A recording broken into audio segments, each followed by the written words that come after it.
Today on Earth Focus, Africa adapts to a changing climate, creating new models to meet today's environmental challenges. Coming up on Earth Focus.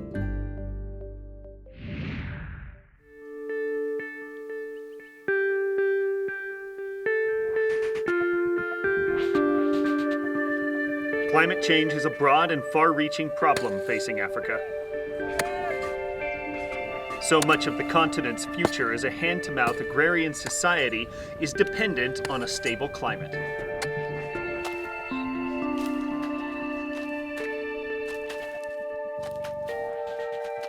Climate change is very simple. It's the way my grandmother would look at a crop which is growing today in a different way, the way it used to grow a few years ago. It's the way my grandmother would see the way the stream used to flow and the way it is flowing today.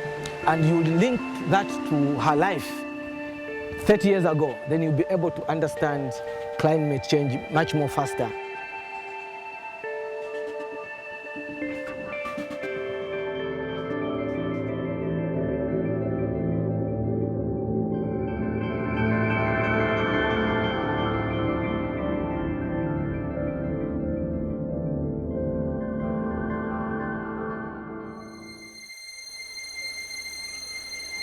Here in southern Africa, people are considered to be some of the most vulnerable in the world to climate change.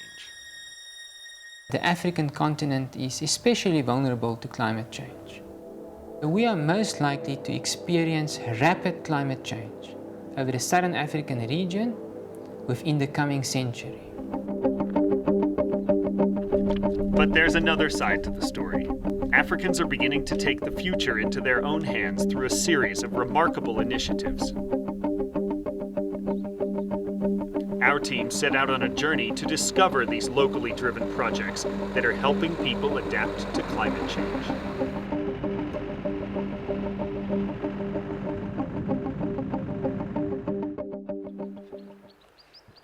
Established in 1962, the Gobabeb Training and Research Center sits at the edge of the Namib Dune Sea on the banks of the Kaisab River. Mary Seeley is a naturalized Namibian and a member of the station's management committee who has been working here since 1967. Global science is going on throughout the world, and Gobabeb is, of course, a sought-after location because it's thought to be quite isolated and not being influenced by a lot of industry and other human activity.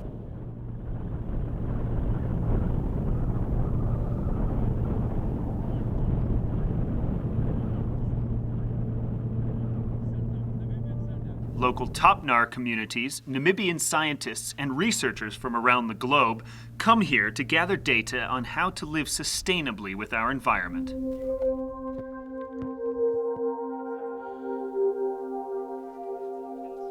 Mia Kabajani and American scientist Christine Grumman collect climate data here for NOAA, the United States National Oceanic and Atmospheric Administration. They have these monitoring sites all over the world, and the Namib Desert is a site where the air sampling is done for carbon dioxide.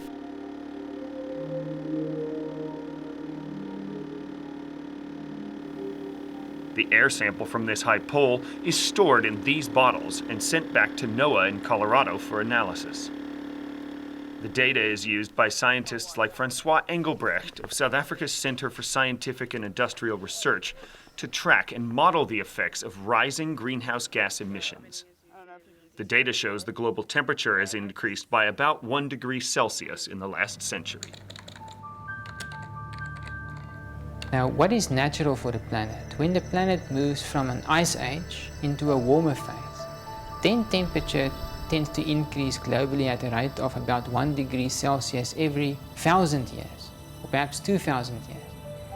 So what we are looking at here is an increase in the global temperature that is taking place at a rate that is about 10 times faster than any natural process. To understand the future of the climate of southern Africa, Engelbrecht runs a regional climate model using the biggest computers in Africa. The evidence suggests that southern Africa will experience double the average annual global rise in temperature.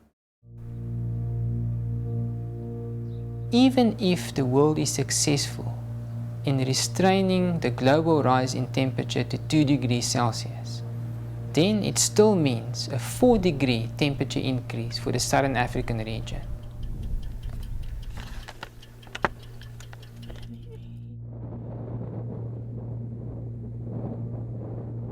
This type of dramatic change has huge food security implications for southern Africa. Higher regional temperatures mean growing seasons are shifting and rains are becoming more unpredictable. It's one way the regional climate is becoming more like the Namib Desert. At Gobabeb, the climate is so variable that some years it does not rain at all. We need to find ways in which we are going to adapt to those changes and be able to survive. And we need to do that wisely, because otherwise we just won't make it.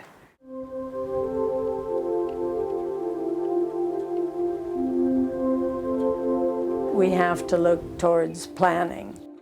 And one of the things we've been very involved in is helping communities to establish what we call forums for integrated resource management. Small communities make their own decisions rather than trying to have the centralized overall management where the government comes by and gives out drought relief in the form of food or something like that. This empowers residents to take action and provides information that helps them adapt to a changing climate.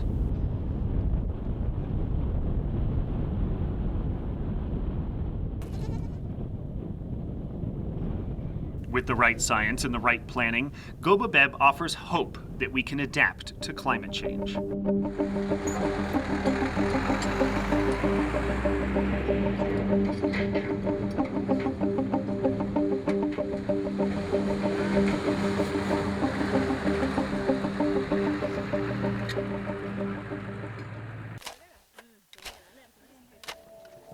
In Zambia, farmers have seen growing seasons drastically altered, making their current systems of agriculture break down.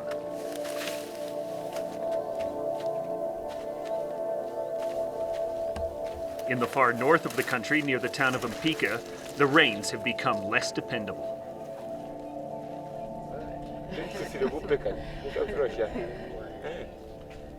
Kuchinje pokuli pantu imfule fe yale roka kale tefe ile roka nomba makamaka unga unomwaka natkwata shortage ya meshi tatukwete ameshi ali kama kale mulando imfula tarukelewe. Traditionally, farmers here cut down patches of trees, planted maize for a few years until the soil was depleted, then moved along to the next patch. Slash and burn agriculture like this is very difficult labor, provides only a bare subsistence level of nourishment, and exposes these farmers to the variability of climate change.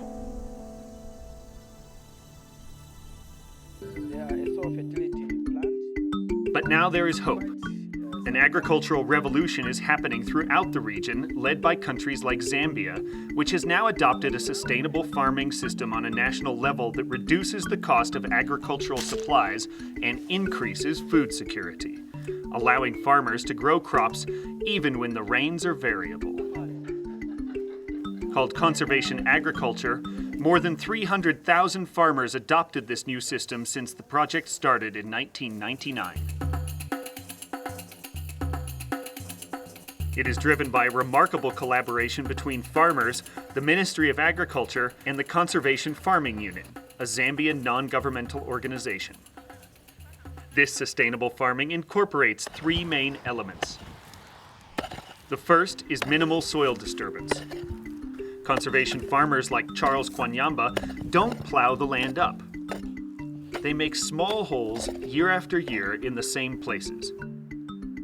This helps water permeate the soil and promotes the growth of beneficial natural tillers like earthworms. The second is maintaining soil cover. In Africa, people often sweep their fields clean, removing the natural crop residues, then make a pile of them and burn them. Conservation farming teaches them to save this valuable mulch. Covering the land stops evaporation, gives nutrients back to the soil, and protects the ground from the torrential rain that sometimes falls here. The third is to intercrop grains with nitrogen-rich legumes like beans or peanuts, and eventually even trees.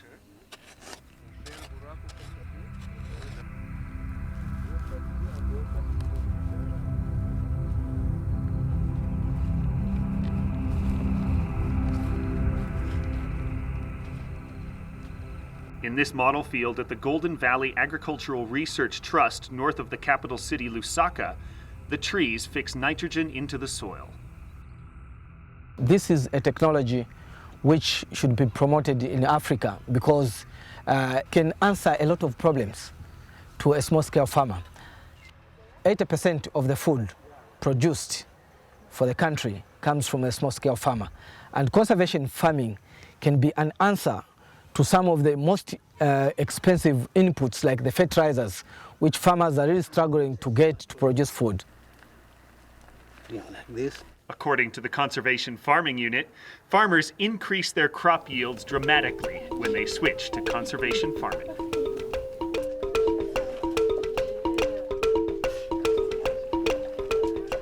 A farmer can improve his yields and sustain those improved yields by 4 times, 5 times, 6 times what he was achieving previously on traditional methods. Charles and his family used to struggle to have enough food to eat, but now things are better. Because I am working very well with this conservation farming, and I'm having enough for my family, and my family is happy as well. Traditional methods that people have used for generations are changing as people are forced to adapt. I changed because of climate changing, see? The Conservation Farming Unit has opened offices in Malawi, Uganda, Kenya, and Tanzania. This revolution in farming is already creating sustainable livelihoods for farmers in Africa and is a working model for the world as it begins to adapt to climate change.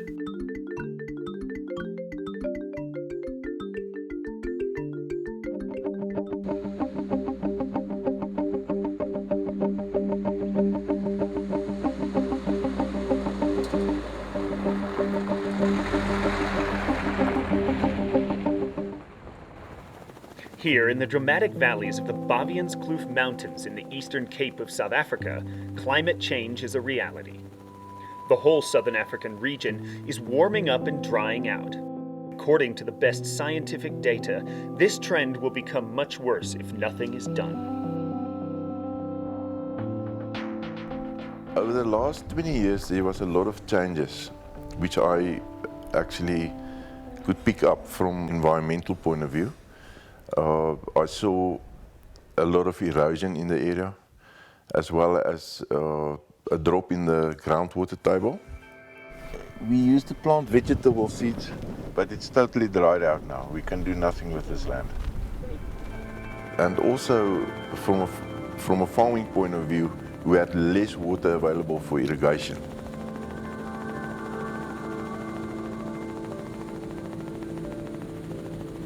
Here, environmental destruction is compounding the effects of global climate change.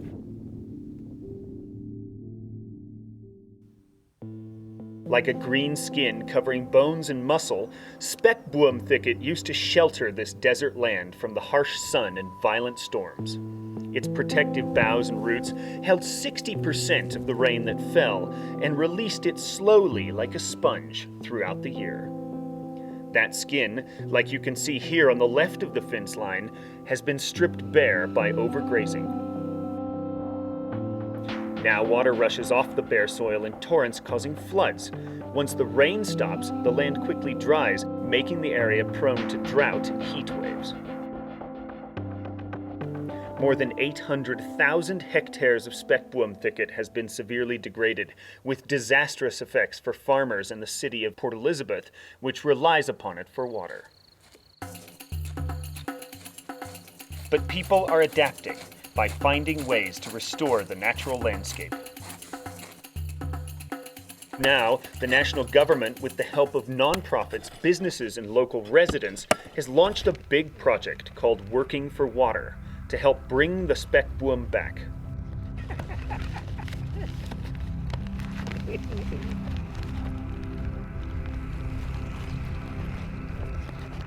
Renette Kolsky is the administrator of the Gamtuas Irrigation Board, which manages the water here and implements the project in the Bavianskloof.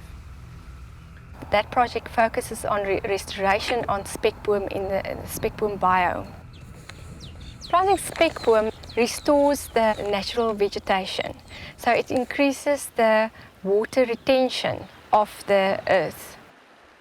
And that, of course, is very good for restoring your water. But spekboom has another remarkable trait. It sequesters carbon dioxide from the atmosphere, keeping CO2 levels in check and slowing climate change. That's how those involved hope to make spekboom pay for its own restoration. The point where to begin is to plant spekboom.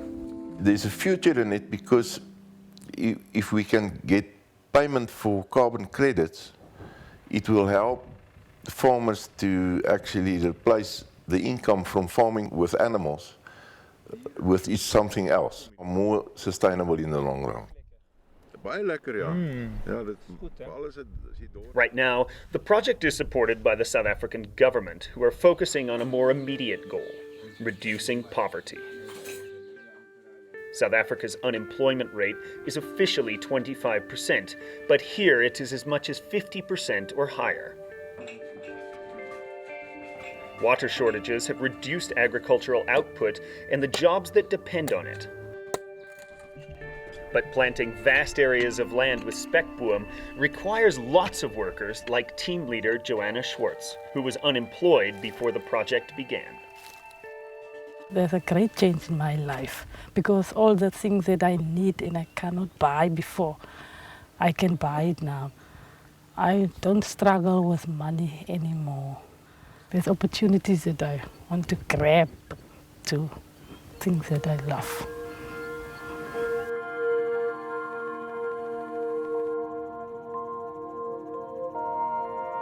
Living Lands is the local organization that brought farmers, poor residents, private business, and the government together under an umbrella group called Presence. We facilitate the process towards our goal, and that is a sustainable land use.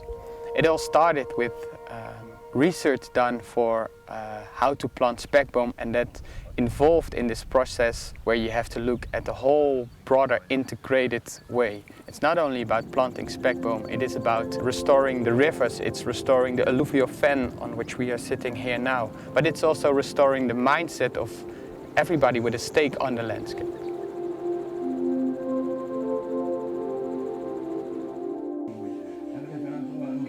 The community has come together in a cohesive group to change the way they utilize their natural resources. And in that way, this little corner of South Africa may be a model for a warming world.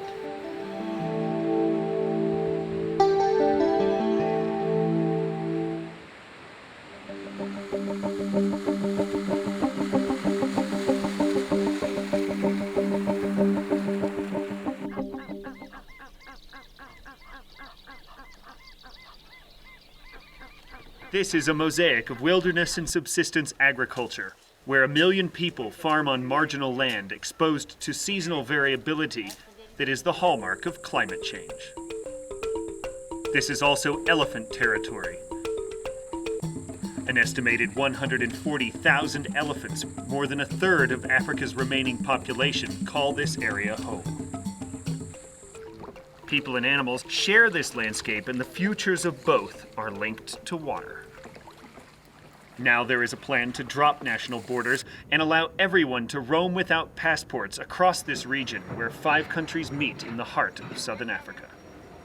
It is a plan that helps Southern Africa's water-stressed countries deal with the effects of climate change by restoring the ecosystems of 2 major river basins. Assisted by the South African Peace Parks Foundation, the 5 African countries of Angola, Botswana, Namibia, Zambia, and Zimbabwe agreed in August 2011 to create the Kavango-Zambezi Transfrontier Conservation Area. Called the Casa Park, it is 29 million hectares, an area about the size of Italy. This new plan creates a framework to protect and share these nations' precious water resources and combines the interests of wildlife and people toward a common goal. The big objective of the TFCA and of the Peace Parks Foundation is to facilitate a process where you look at the management of integrated ecosystems across international boundaries. The Foundation is a facilitator for a dialogue between all of the stakeholders in the region. We help governments in each of those countries initiate a process where you bring together private sector, communities and government around one table and say, okay, but what do you think is the future of this area? This integrated approach to conservation is vital for semi-arid countries facing the combined challenges of food and water security at a time of climate change. It is also vital for protecting the migration routes of the wildlife, and both of these elements are essential for creating sustainable livelihoods in the area. Animals, they are very important because they make our area beautiful and they keep the ecosystem going, and also they bring in the tourists, thereby giving money to the community. One of the pillars of the Casa project is the official protection of the Zambezi and Kavango rivers. Well, a transboundary river basin, the way I define it, is when water, the natural flow of water, intersects an artificial jurisdictional barrier. The former colonial powers used rivers as borders, whereas the previous pre-colonial dispensation used rivers as means of transport, as means to connect people. Africa inherited the borders that were created during the colonial era, but the Casa will break down these artificial boundaries and apply a management system that treats it as a whole, helping to secure these 2 great watersheds from the ravages of climate change, deforestation, and overconsumption. If our national economy is a wholly owned subsidiary of our national hydrology, then our global economy is a wholly owned subsidiary of our global ecosystem. So ecosystems matter because actually this is the life support system provider for planet Earth. So both these river catchments are unfortunately located right in the subtropics, and that is specifically the part of Southern Africa that is projected to dry most. This is also the region of Southern Africa that is projected to warm very rapidly. And these are absolutely drastic rises in the surface temperature. The area is already experiencing climatic changes that are making farming more difficult.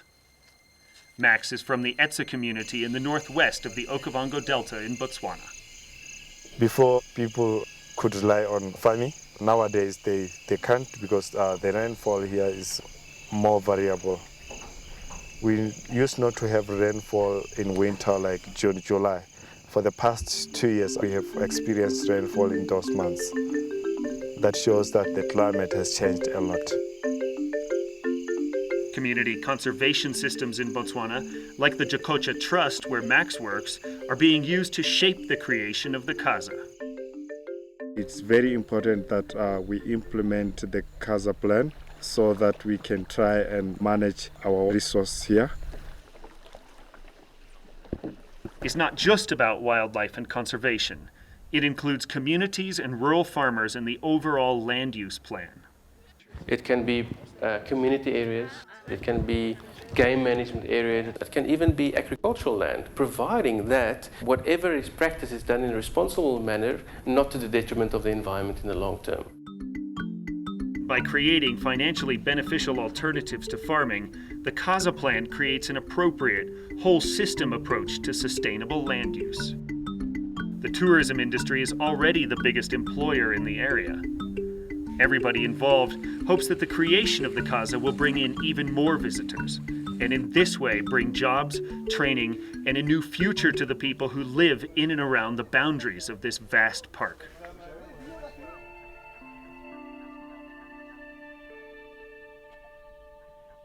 As it starts to face the reality of a changing climate, these forward-thinking ideas in transboundary management are being accepted and understood on a regional level here in Southern Africa. Instead of having a park where the community is asked to move out of the area, you have a system where the community remains in their area and they are given the rights to manage the area and manage the wildlife to gain an income to benefit their community. The elephants have already started to expand their range into the new areas of the park, taking advantage of new water sources in Angola during times of rainfall, or keeping close to the riverine highways in Botswana when rains are less certain. And as such, they are a living example of how best to take advantage of a variable climate.